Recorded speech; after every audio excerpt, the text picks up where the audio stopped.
ஜெபித்து ஆரம்பிப்போம். பரலோக பிதாவே, உம்மை துதிக்கிறோம், உம்மை ஸ்தோத்திரிக்கிறோம். இந்த மாலை வேளையிலே ஜெபிக்கும்படியாக எங்களை கூட்டி சேர்த்தபடியால் உமக்கு ஸ்தோத்திரம். இந்த ஜெப வேலையை எங்களுக்கு ஆசீர்வதித்து தாரும். இந்த ஜெபத்தில் எங்களை நடத்தும். எதை குறித்து எப்படி ஜெபிக்க வேண்டும் என்கிற காரியங்களை எங்களுக்கு காட்டும்.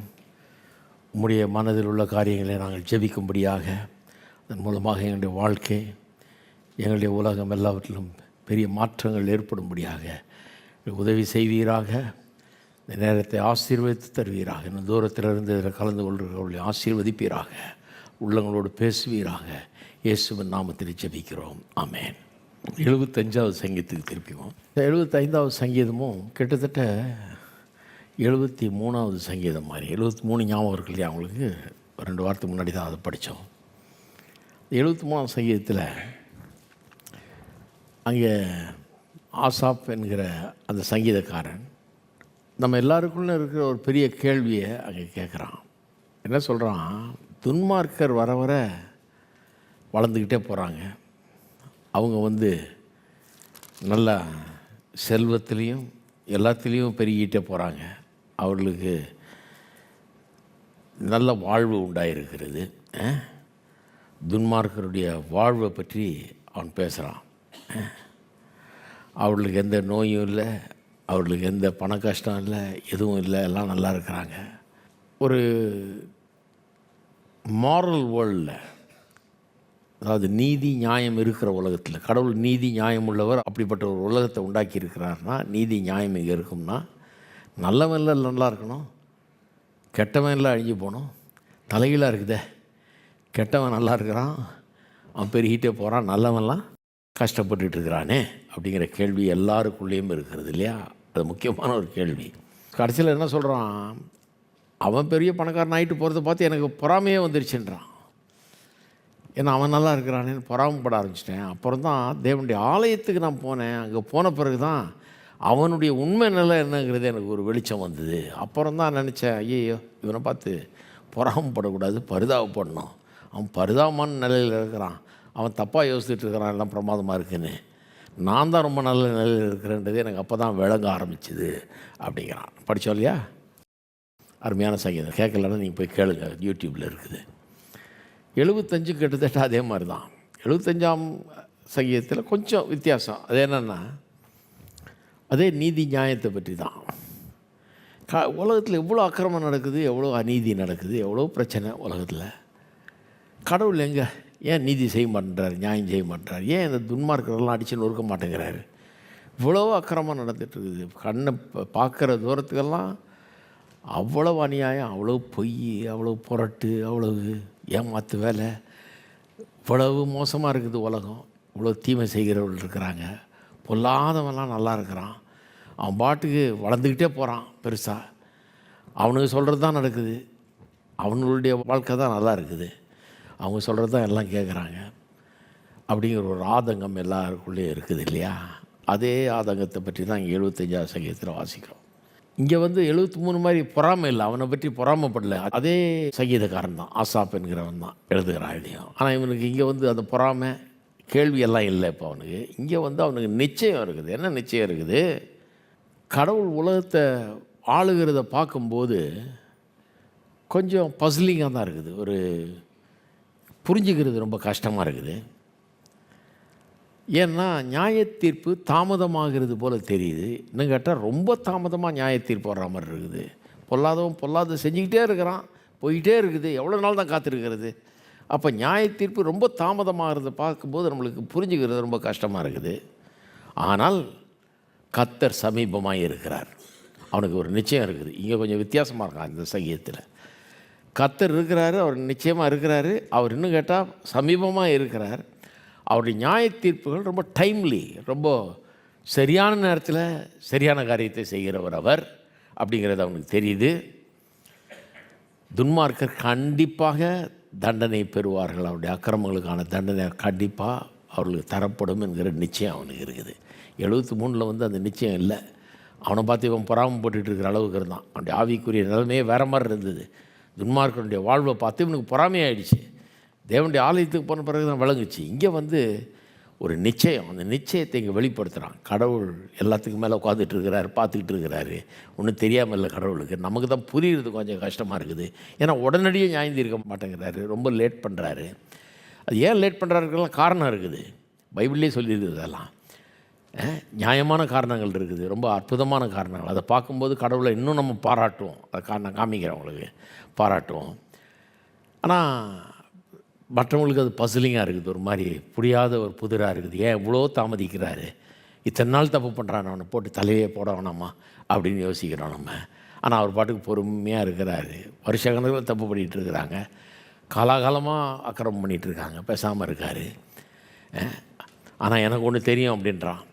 கடவுள் வந்து நியாயம் தீர்க்கிறவர், சரியான நேரத்தில் நியாயம் தீர்க்கிறவர், சரியாக நியாயம் தீர்க்கிறவர்.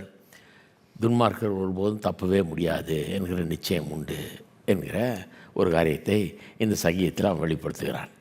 இந்த சங்கீதத்தில் இங்கே வர்ற வசனங்களுக்கு 2 பேரலல் பேசேஜஸ் இருக்குது. அதாவது இது போலவே வேறு சில வசனங்கள் இருக்கிறது. இன்னும் கேட்டால் அந்த 1 சாமுவேலில் பார்த்திங்கன்னா முதலாவது பேரலல் பேசேஜ் என்னென்னா 1 சாமுவேல் 2ஆம் அதிகாரம் 1 முதல் 10 வசனம். அவ்வளோத்தையும் வாசிக்க போகிறதில்ல, நான் 2-3 வசனம் வாசிக்கிறேன்.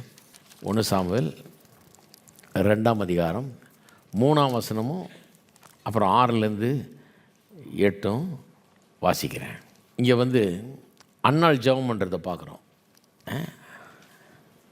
அன்னாள் வந்து ஜெபம் பண்ணுறதை பார்க்குறோம். அவளை வந்து பிள்ளை இல்லாதனால அவளை ஒரு மாதிரி ஏளனமாக பார்க்குறாங்க, ஏளனப்படுத்துகிறார்கள் எல்லாம்.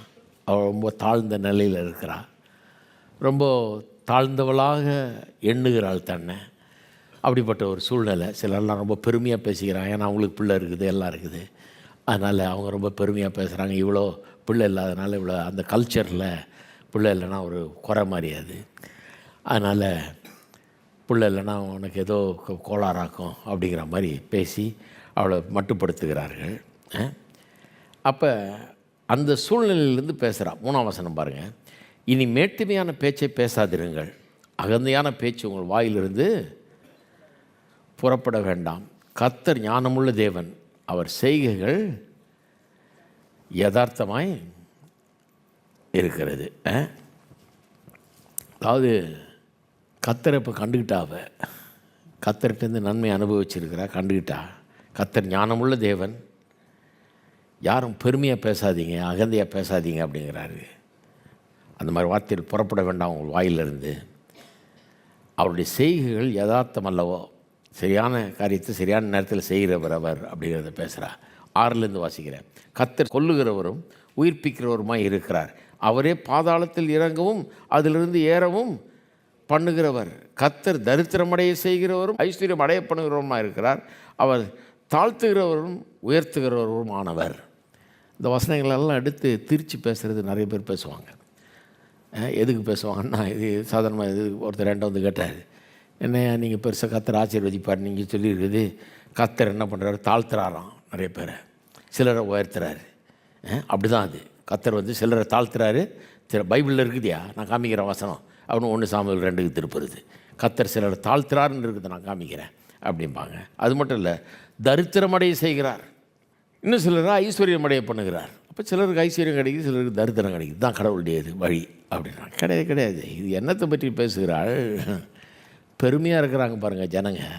அவங்க மேலே எப்படி நியாய தீர்ப்பு வருது இந்த உலகத்தில், கர்த்தர் எப்படி நியாயம் தீர்க்கிறார், தண்டிக்கிறார் பல நேரங்களில், அதை பற்றி பேசுகிறார். அப்போ என்ன சொல்கிறா, வீணாக வார்த்தைகளை பயன்படுத்தாதீங்க, ரொம்ப பெருமையாக பேசாதீங்க, கர்த்தர் ரொம்ப கரெக்டாக செய்கிறவர், அவர் பார்த்துக்கிட்டே இருக்கார், வீணாக பேசாதீங்க. ஏன்னா ரொம்ப பெருமையாக இருக்கிறவன் அவன் பெரிய உயரத்தில் இருக்கிறான், பெரிய பணக்காரனாக இருக்கிறான், பெரிய உயரத்தில் இருக்கிறான்னு நினச்சிட்டு பெருமை பேசுகிறான்னா நாளைக்கு ஏழையாக இருக்கிறான், அவனை கீழே கொண்டு வர முடியும் கர்த்தர். கீழே இருக்கிறவன் ரொம்ப ஏழையாக இருக்கிறவன், ஒன்றும் இல்லாமல் இருக்கிறவன், ஐயோ என்னெல்லாம் போட்டு நசுக்கிறாங்களே, என்னை ஏளனம் பண்ணுறாங்களேன்னு நினச்சி கண்ணீர் விடும்போது கர்த்தர் அவனை தூக்கி டாப்பில் கொண்டு போய் விட்டுறாரு. இது ஒரு ஜட்ஜ்மெண்ட், கடவுள் செய்கிற நியாய தீர்ப்பு மாதிரியே ஒழிய பொதுவாக கடவுளுடைய சித்தம் என்னன்றதை பற்றி டெக்ளரேஷன் கிடையாது. அது பார்க்குறோம். நீங்கள் ஏதேனும் தோட்டத்துக்கு போனோம், அங்கே கொஞ்சம் பேரை ஏழையாக கொஞ்சம் பேரை பணக்காரனாக வச்சாரா, கொஞ்சம் பேரை தாழ்த்தி கொஞ்சம் பேரை உயர்த்தி வச்சாரா, அதெல்லாம் கிடையாது. எல்லாரையும் உயர்ந்து இருக்கணும்னு தான் விரும்புகிறார். நீ கீழாயிராமல் மேலாக இருப்பாய், வாலாயிராமல் தலையாக இருப்பாய்ன்றது தான் அவருடைய சித்தம் பாருங்கள். அதனால் இதெல்லாம் அடுத்து தப்பாக பேசக்கூடாது. இவ வந்து எந்த சூழ்நிலையில் பேசுகிறா? கர்த்தருடைய நியாய தீர்ப்பு, அவர் எப்படி நியாயம் தீர்க்கிறாரு, எப்படி பெருமை உள்ளவர்களை கீழே கொண்டாடுறாரு, தாழ்மை உள்ளவர்களை, தாழ்ந்து போனவர்களை, நசுக்கப்படுவர்களை எப்படி உயர்த்துறாரு அப்படின்றத பற்றி பேசுகிறா. அப்போ பெருமை உள்ளவன் என்னைக்காவது ஒரு நாள் கீழே கொண்டு வரப்படுவான். உங்கள் வாழ்நாள்லேயே நீங்கள் பார்த்துருக்கீங்க இல்லையா? என் வாழ்நாள் நான் பார்த்துருக்கேன். பெரிய மூக்கை தூக்கி வச்சுக்கிட்டு பெரிய ஆஹா ஓஹோன்னு இருந்த ஆளுங்க, அவங்கள யாருமே கீழே கொண்டாட முடியாதுன்ற ஆளுங்க கீழே வந்து அப்படி பிச்சைக்காரனானதை பார்த்துருக்கிறேன். நான் ஒன்றும் இல்லாதவனானதை பார்த்துருக்கிறேன். அவனுடைய பெருமை, அகந்தை, மேட்டிமை எல்லாம் அழிஞ்சு போகிறத அப்படியே பார்த்துருக்குறேன். அவ்வளவு பெருமை, அவ்வளோ மேட்டிமை, அவ்வளோ அகங்காரம் இருந்தது. அதே நேரத்தில் ஒன்றும் இல்லாத இருந்தவன், தாழ்ந்த நிலையில் இருந்தவன், எல்லாரும் காலால் எட்டி உதைக்க நிலையில் இருந்தவன், கீழே இருந்தவன் மேலே போகிறதையும் நான் பார்த்துருக்கிறேன். இதே ஊரில் இதே இடத்துல பார்த்துருக்குறேன் நான். கர்த்தர் அப்படி பண்ணுறவர். எத்தனை பேர் நம்புறீங்க? கீழே இருக்கவனை மேலே கொண்டாடுறார். தாழ்மை உள்ளவனை கர்த்தர் மேலே கொண்டு வர்றார். பெருமை உள்ளவனை கர்த்தர் எதிர்த்து நிற்கிறார். அதை பற்றி பேசுகிறாவ. கர்த்தருடைய சித்தனாளரை பற்றி அப்படின்னு கிடையாது. அது கிடையாது. கொஞ்சம் பேரை ஏழையாக, கொஞ்சம் பேர் பணக்காரனா, கொஞ்சம் பேரை தாழ்ந்தவனா, கொஞ்சம் பேரை உயர்ந்தவனா, இன்னும் கொஞ்சம் போனால் எல்லாம் ஜாதியெல்லாம் கூட கடவுள் தான் உண்டாக்குனாருன்றுவாங்க. அந்த மாதிரியான ஆளுங்க வெவ்வேறு ஜாதியாக, கீழ் ஜாதி, மேல் ஜாதின்னு வச்சுருக்கிறார் கடவுள் அப்படின்னு கடவுள் மேலே எல்லாத்தையும் தூக்கி போட்டுருவானு. தப்பு. பைபிளில் கரெக்டாக புரிஞ்சுக்கணும். கர்த்தர் கொஞ்சம் பேரை தாழ்த்தி, கொஞ்சம் பேரை உயர்த்தி, கொஞ்சம் பேரை பணக்காரனாக்கி, கொஞ்சம் பேரை ஏழையாக்கி, யாரை ஏழையாக்கலாம், யாரை பணக்காரனாக்கலான்னு பார்த்து சீட்டு போட்டு ஆக்கிட்டு இருக்கிறாரு. இதெல்லாம் தப்பு. அதெல்லாம் கிடையாது. இது வந்து கர்த்தர் சரியாக நியாயம் தீர்க்கிறவர். அகந்தை, பெருமை, மேட்டிமை இருக்கிறவனை கீழே கொண்டு வருவார். தாழ்ந்து இருக்கிறவனை அவனை மேலே தூக்குவார் கடவுள். இது உலகத்தில் நடக்கிற இது கர்த்தருடைய நியாய தீர்ப்பை நம்ம கடைசி நாளில், நியாய தீர்ப்பு நாளில் பார்க்க வேண்டியதில்லை, இப்போவே நடக்கிறத நாம் பார்க்கலாம் என்கிறத அது சொல்லுகிறது. அது மட்டும் இல்லை, இன்னொரு பேசேஜ் இருக்குது. அது லூக்கா 1ஆம் அதிகாரத்தில் இந்த மேக்னிஃபிகேட்னு, அதாவது மரியாளின் பாடல்னு சொல்லுவோம் இல்லையா? அதாவது மரியாளுக்கு வந்து சொல்லப்படுகிறது, அவள் கற்பம் தரித்து ஒரு குமாரனை பெறுவாள். அவர் வந்து ஜனங்களை பாவத்திலேருந்து ரட்சிப்பார்லாம் சொல்லி தேவதூதன் சொல்லி, அதுக்கப்புறம் நான் சொல்கிறேன், அவனுடைய உறவினர் எலிசபெத்து, அவளும் இவ்வளோ நாள் கர்ப்பவதியாக ஆக முடியல, இப்போ வயசான காலத்தில் கர்ப்பவதி ஆகிருக்கா அப்படின்னு சொன்னோன்னே இவள் அவளை போய் பார்க்குறா. 2 பேரும் கர்ப்பவதியாக இருக்கிறாங்க. இப்போ ஒன்று வந்து கல்யாணம் ஆகாத ஒரு பொண்ணு, இன்னொன்று வந்து கல்யாணம் ஆகி குழந்தையே பெறாமல் ரொம்ப வருஷமாக ஆகி வயசான காலத்தில் இருக்கிற ஒரு பொண்ணு. 2 பேரும் கற்பம் தரித்து மீட் பண்ணுறாங்க. மீட் பண்ணும்போது ஆவியினால் நிறைஞ்சு அங்கே பேசுகிறாங்க. அந்த பாடல் தான் மேக்னிஃபிகாட்னு சொல்கிறோம், மரியாளின் பாடல். 51லேருந்து 53 வரைக்கும் வாசிக்கிறேன். அந்த பாடல் வெறும் அந்த வசனங்களில், அதுக்கு முன்னாடி பல வசனங்கள்லேருந்து ஆரம்பிக்குது. ஆனால் வெறும் அந்த 3 வசனங்களை வாசிக்கிறேன். 51லேருந்து. தம்முடைய புயத்தினாலே பராக்கிரமம் செய்தார். ஏன் அதை பாடுறான்னா, ஒரு சாதாரண ஒரு கிராமத்து பெண்ணு, அவளை தெரிந்தெடுத்துக்கிட்டார் கர்த்தர் இந்த உலகத்துக்குள்ளே வர்றதுக்கு. தேவாதி தேவன், கர்த்தாதி கர்த்தன், வானத்தையும் பூமி உண்டாக்குனவர் வர்றதுனா, ஐயோ பெரிய அரண்மனையில் வந்திருக்கலாம். ரோம பேரரசனுடைய அரண்மனைகள், அன்றைக்கி இருக்கிற மிக பணக்கார குடும்பத்தில் மிகப்பெரிய இதுலேருந்து வந்திருக்கலாம். அவர் பெரிய அந்தஸ்துள்ள பவர்ஃபுல்ல ஒரு இதுலேருந்து வந்திருக்கலாம். அப்படி தேர்ந்தெடுக்கலை. எப்படி தேர்ந்தெடுக்கிறாரு? வேணுன்னே ஒரு சாதாரண கிராமத்து பெண்ணை தேர்ந்தெடுத்து அவள் மூலமாக, ஒரு சாதாரண பெண்ணின் மூலமாக இந்த உலகத்துக்குள்ளே அவர் வர்றார். அதான் அவர் சொல்கிறார், தம்முடைய புயத்தினாலே பராக்கிரமம் செய்தார், இருதய சிந்தையில் அகந்தை உள்ளவர்களை சிதறடித்தார். அவருடைய வருகையே, அவர் குழந்தைய வந்து பிறந்ததே வந்து பெருமை உள்ளவர்களெல்லாம் நாக் அவுட் பண்ண மாதிரி ஆகிடுச்சு. நாங்கள் தான் பெரிய குடும்பமாக்கும், இத்தனை இதாக்கும், நாங்கள் எந்த ஜாதியாக்கும் சொல்கிறோன்னெல்லாம் விட்டுட்டு கடைசியில் ஒரு சாதாரண பெண் மூலமாக வருகிறார். பலவான்களை ஆசனங்களிலிருந்து தள்ளி தாழ்மையானவர்களை உயர்த்தினார். பசியுள்ளவர்களை நன்மையினால் நிரப்பி ஐஸ்வர்யம் உள்ளவர்களை வெறுமையாய் அனுப்பிவிட்டார். இதுவும் அதே மாதிரி தான். கர்த்தர் எப்படி தாழ்ந்து கிடக்கிறவங்கள உயர்த்துகிறாரு, பெருமை, மேட்டிமை, அகந்தை உள்ளவர்களை ஒன்றும் இல்லாமல் கீழே கொண்டு வர்றாரு. நியாய தீர்ப்பு, அது கடவுளுடைய நீதியான நியாய தீர்ப்பை பற்றி இங்கே அப்படி சொல்லுது. இந்த வார்த்தைகள்லாம் முக்கியமாக அன்னாளுடைய வார்த்தைகள்லாம் பார்த்திங்கன்னா அப்படியே ஆசாப் அந்த வார்த்தைகளை பயன்படுத்துகிற மாதிரி இருக்குது. அவனுடைய சங்கீதத்தில் அந்த வார்த்தைகளை அப்படியே பயன்படுத்தினது போல் இருக்கலாம். சில வார்த்தைகள்லாம் அங்கேருந்தே எடுத்துருக்கலாம். 75ஆவது சங்கீதத்துக்கு சில வார்த்தைகள் அவன் அங்கே இன்ஸ்பிரேஷனாக எடுத்துருக்கலாம். அவளுடைய ஜெபம், அவள் வந்து சாமுவேலின் காலத்தில் வாழ்ந்தவள் இல்லையா, சாமுவேலுக்கு தாயார்.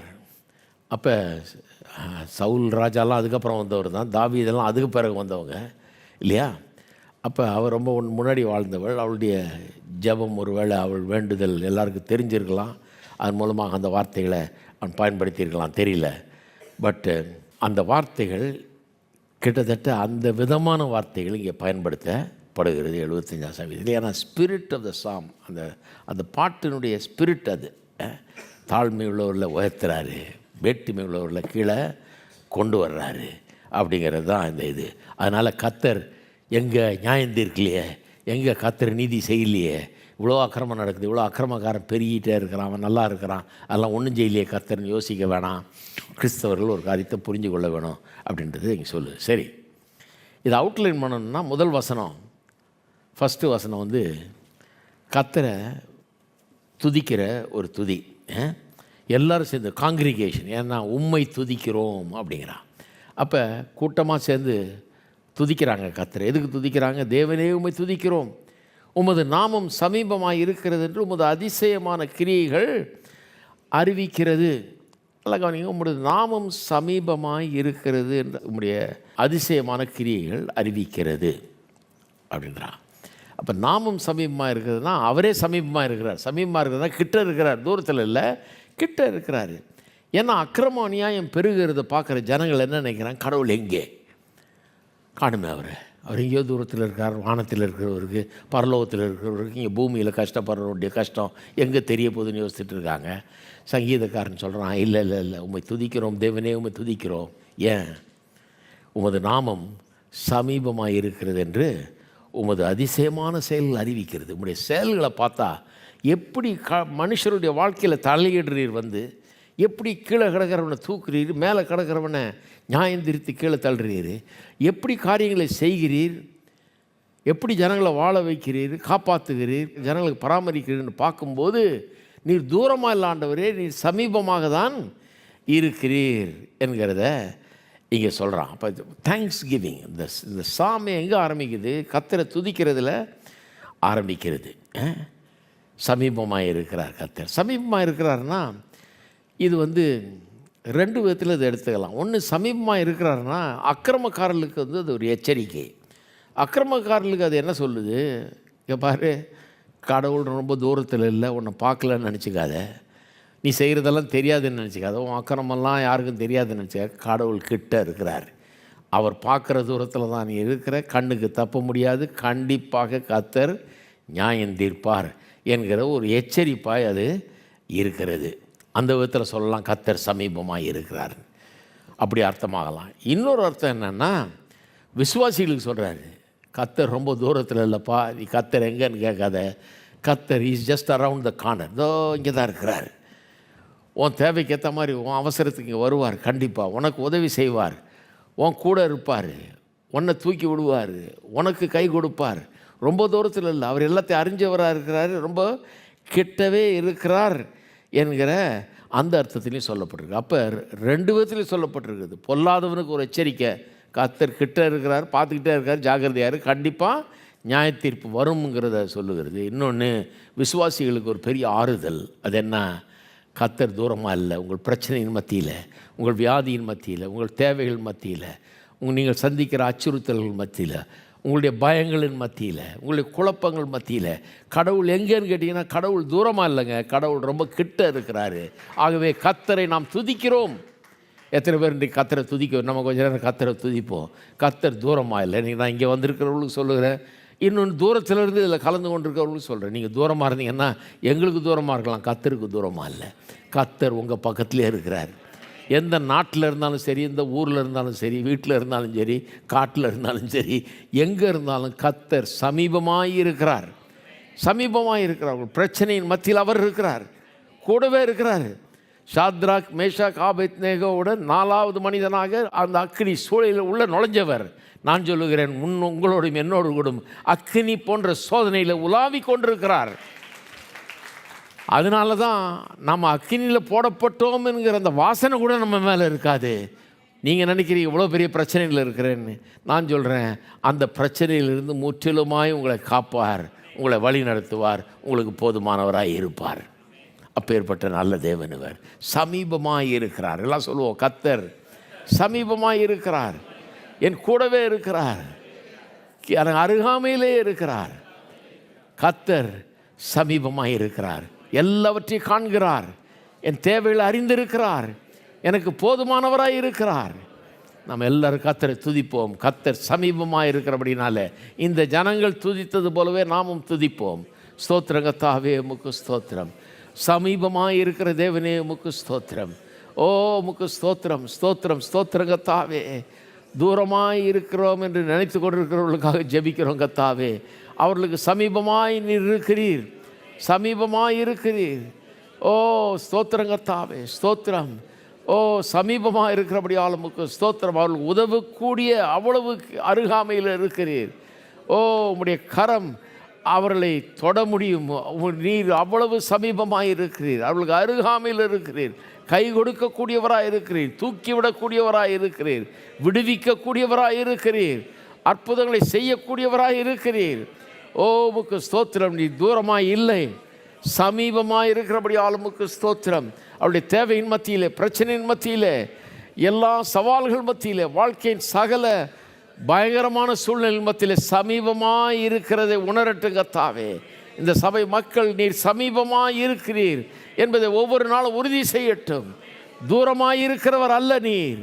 உம்மை துதிக்கிறோம் கர்த்தாவே. சமீபமாக இருக்கிற தேவனே, உமக்கு ஸ்தோத்திரம், ஸ்தோத்திரம், ஸ்தோத்திரம், ஸ்தோத்திரம், ஸ்தோத்திரம் கர்த்தாவே. சமீபமாக இருக்கிறபடியால் உமக்கு ஸ்தோத்திரம், ஸ்தோத்திரம். ஒவ்வொரு நாளும் சொல்லுங்க அதை, கர்த்தாவே நீர் சமீபமாக இருக்கிறீர். உங்கள் பிரச்சனையின் நடுவில் எங்கே இருக்கிறார் கர்த்தர்னா ரொம்ப தூரத்தில் இல்லை, சமீபமாக இருக்கிறார், சமீபமாக இருக்கிறார். அதனால தான் நம்ம கத்த கூட வேண்டியதில்லை. ஜெபத்தில் லேசாக சொன்னாலே போதும், அவர் கேட்கும். எனக்கு கிட்ட இருக்கிறார், சமீபமாய் இருக்கிறார். சரி, 2ஆம் வசனத்தில் 5ஆம் வசனம் வந்து 2வது பகுதி. முதல் பகுதி வந்து துதி, கர்த்தரை துதிக்கிற துதி. ஏன் துதிக்கிறாங்க? அவர் சமீபமாக இருக்கிறாருன்னு சொல்லி துதிக்கிறாங்க. அவருடைய செயல்கள்லாம் காமிக்குது அவர் ரொம்ப தூரத்தில் இல்லை, கிட்ட தான் இருக்கிறாரு. ஏன்னா ஏற்ற நேரத்தில் வந்து விடுவிக்கிறாரே, செய்கிறாரே. அதனால் அவருடைய செயலை பார்க்கும்போது அவர் சமீபமாக இருக்கிறாருன்றது வழங்குதுன்றாங்க. 2வது வசனத்திலேருந்து வாசிக்கிறேன் 5ஆம் வசனம் வரைக்கும். நியமிக்கப்பட்ட காலத்திலே யதார்த்தமாய் நியாயம் தீர்ப்பேன். பூமியானது அதன் எல்லா குடிகளோடும் கரைந்து போகிறது, அதன் தூண்களை நான் நிலைநிறுத்துகிறேன். சேலா. வீம்புக்காரரை நோக்கி வீம்பு பேசாதேயுங்கள் என்றும், துன்மார்க்கரை நோக்கி கொம்பை உயர்த்தாதிருங்கள் என்றும் சொன்னேன். உங்கள் கொம்பை உயரமாய் உயர்த்தாதிருங்கள், இருமாப்புள்ள கழுத்துடையவர்களாய் பேசாது இருங்கள். இந்த 2வது பகுதி வந்து தேவனே பேசுகிறார். அங்கே மாறுது பார்த்தீங்களா டோன்னு. முதல்ல வந்து உம்மை துதிக்கிறோம்னு ஆரம்பிக்குது. அப்போ காங்கிரிகேஷன், இந்த கூட்டத்தார், இஸ்ரவேல் ஜனங்கள் தேவனை துதிக்கிறாங்க இல்லையா? தேவனே உம்மை துதிக்கிறோம் அப்படிங்கிறாங்க. 2வது வசனம் எப்படி ஆரம்பிக்க பாருங்கள். நியமிக்கப்பட்ட காலத்தில் யதார்த்தமாக நியாயம் தீர்ப்பேன். இங்கிலீஷில் வந்து அது ஆரம்பிக்கும் போதே எப்படி ஆரம்பிக்குதுன்னா, I choose the appointed time அப்படி தான் ஆரம்பிக்குது. நான் சொல்கிறேன் அப்படின்னு சொல்லி தான் ஆரம்பிக்கிறார் 2வது பகுதியை. நான் சொல்கிறேன் கேளுங்கிற மாதிரி. நியமிக்கப்பட்ட காலத்திலே யதார்த்தமாய் நியாயம் தீர்ப்பேன். 2-3 வசனம் வந்து முதல்ல விசுவாசிக்கு சொல்லப்படுகிற காரியம். விசுவாசிக்கு ஒரு அஷூரன்ஸ், அவனுக்கு ஒரு உறுதியை தர்றார். பா, நான் ஒன்றும் விட்டுற மாட்டேன், அக்கிரமத்தை அப்படியே தொடர விட மாட்டேன், நான் வந்து கண்டிப்பாக நியாயம் தீர்ப்பேன் அப்படிங்கிறத சொல்கிறார். அதுதான் இங்கே சொல்கிறார். நியமிக்கப்பட்ட காலத்தில் யதார்த்தமாக நியாயம் தீர்ப்பேன். பூமியானது எல்லா குடிகளோடும் கரைந்து போகிறது, அதன் தூண்களை நான் நிலைநிறுத்துகிறேன். 4-5 வந்து பாருங்கள். வீம்புக்காரரை நோக்கி வீம்பு பேசாதேயுங்கள் என்றும், துன்மார்க்கரை நோக்கி கொம்பை உயர்த்தாதீர்களும் என்று சொன்னேன். இங்கே வந்து துன்மார்க்கருக்கு வார்னிங், அவனை பார்த்து பேசுகிறாரு. 2-3 விசுவாசியை பார்த்து பேசுகிறாரு. விசுவாசியை பார்த்து என்ன சொல்கிறாரு? பயப்படாதப்பா, அவசரப்படாத, நியமிக்கப்பட்ட காலத்தில், அட் த அப்பாயிண்டட் டைம், சரியாக நேரம் பார்த்து நான் கிரியை செய்கிற ஆள் நான், அதனால் பயப்படாத, கரெக்டாக என் நேரம் வரும், அந்த நேரத்தில் நான் கிரியை செய்வேன்றாரு. அப்புறம் அக்கிரமக்காரனை பார்த்து சொல்கிறாரு, வீம்பு பேசாதேயுங்கள், துன்மார்க்கரை நோக்கி கொம்பை உயர்த்தாதீர்கள் என்று சொன்னேன். உங்கள் கொம்பை உயரமாய் உயர்த்தாதிருங்கள், இருமாப்புள்ள கருத்துள்ளவர்களாக பேசாதிருங்கள். அப்போ 2 பேர்ட்டையும் பேசுகிறாரு. மறுபடியும் 2 பேரும் வர்றாங்க பாருங்கள் பிக்சரில். விசுவாசிக்கு ஆறுதல், துன்மார்க்கனுக்கு எச்சரிக்கை. விசுவாசிக்கு என்ன ஆறுதலை தர்றாரு? என்ன ஆறுதலை தர்றாருன்னா, ஒருவேளை நீ பார்க்குற சூழ்நிலையில் பார்க்கும்போது கடவுளே இங்கே இல்லை, கடவுள் நியாயத்தை பற்றி எந்த வருத்தமும் படுறதில்லை, கவலையும் படுறதில்லை அப்படின்னு ஒருவேளை நீ நினைக்க தோன்றும். ஆனால் நான் சொல்கிறேன் அப்படின்றாரு, நான் நியமிக்கப்பட்ட காலத்தில் யதார்த்தமாய் நியாயம் தீர்ப்பேன். டைம்லி ஜஸ்டிஸ், சரியான நேரத்தில் நியாயம் தீர்ப்பேன். நம்மளாக இருந்தால் என்ன பண்ணுவோம், முதல் தடவை வாலாட்டின உடனே ஒட்டை நறுக்கிடுவோம் வாழை, இல்லையா? நல்ல காலம் நம்மளை நியாயாதிபதியாக வைக்கல. முதல் தடவை அவன் தொலைஞ்சான், கொஞ்சம் பண்ண உடனே தலை தூக்க விட மாட்டோம். கர்த்தர் அப்படிப்பட்டவர் இல்லை பாருங்கள். அவர் ரொம்ப வெயிட் பண்ணுறார். நம்மளை மாதிரி இது பண்ணுறதில்ல, ரொம்ப வெயிட் பண்ணி தான் நியாயம் தீர்க்கிறார். அது சார்ல்ஸ் ஸ்பர்ஜன்ற ஒரு ட்ரெஷரி ஆஃப் டேவிட்னு இந்த சங்கீதங்களை பற்றி எழுதுகிறார் பாருங்கள். ஒரு இதில் அவர் சொல்கிறார், 74ஆம் சங்கீதத்தை பற்றி. 74ஆம் சங்கீதத்தில் 1ஆம் வசனம் சொல்லுது, தேவனே நீர் எங்களை என்றென்றைக்கும் ஏன் தள்ளிவிடுகிறீர்? உமது மேய்ச்சலின் ஆடுகளின் மேல் உமது கோபம் ஏன் புகைகிறது? ஸ்மோல்ட்ரிங் ஆங்கர்னு வருது ஒரு டிரான்ஸ்லேஷனில். அதாவது தீ வர்றதுக்கு முன்னால் ஸ்மோக் வருது பாருங்கள், அந்த மாதிரியாம் கடவுளுடைய கோபம். அப்படி வர்ணிக்கிறார் அதை. நீங்கள் இந்த பூத கண்ணாடியை வச்சு ஒரு பேப்பரை சூரிய ஒளி அதில் பூத கண்ணாடி மூலமாக காட்டு சூடேற்றி கொஞ்சம் நேரம் ஆகும். சூடேற்றி ஏற்றி ஏற்றி ஏற்றி திடீர்னு கொஞ்சம் ஸ்மோக் வரும், அப்புறம் பட்டுன்னு ஒரு சவுண்டு கேட்கும், அதுக்கப்புறம் நெருப்பு வரும். ஆனால் ரொம்ப நேரம் ஆகும். பத்தி குச்சி இல்லாமையே பற்ற வைக்க முடியும், நெருப்பு பற்ற வைக்க முடியும். பார்த்துருப்பீங்க இல்லையா? கடவுளுடைய கோபம் அப்படிப்பட்டதான். தடார்னு கோபப்பட்டு எதையும் செய்கிறவர் கிடையாது. அவருடைய கோபம் அப்படியே மொல்லமாக தான் வருது. அது ரொம்ப நேரம் ஆகுது, ரொம்ப நேரம் டிலே ஆகிற மாதிரி இருக்குது.